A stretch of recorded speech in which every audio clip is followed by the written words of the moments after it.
So we'll return to talking about theories. Now, we said earlier what a full theory of a structure M is, the set of all sentences that satisfy it.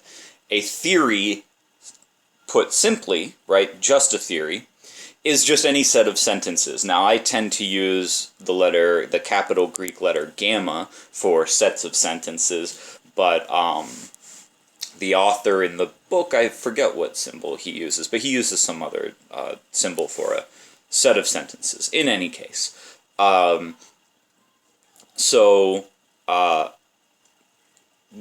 can then define what it is for a structure to be a model for a set of sentences gamma. A structure M is a model for a set gamma if the model satisfies every sentence in it. Pretty straightforward. So, another way to put it is that models for sentences are those structures that make them true, right? So you could give me, for instance, the sentence P of A. A model or a structure will be a model if it makes this sentence true. So, for instance, I could give you the structure,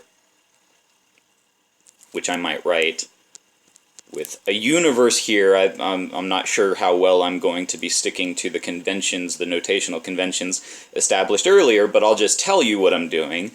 My cursive M is the structure, U is the universe, and I have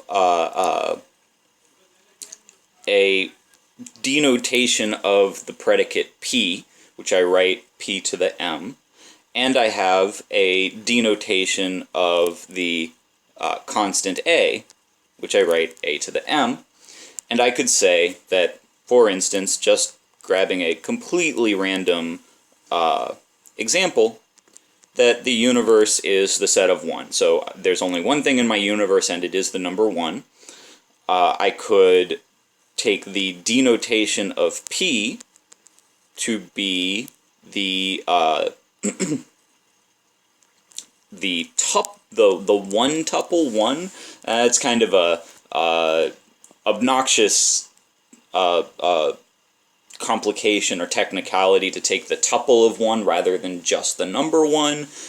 Sometimes in model theory we don't even bother with this technicality, but I'm doing it because, if I had a two-place relation or something like that, then I really would need a two-tuple, and for a three-place relation I'd need a three-tuple, and so on. So just for the sake of some amount of consistency, I'm using a one-tuple of the number 1. And then I also have the denotation of A being also the number 1, and this establishes for me that the structure M does satisfy P of A.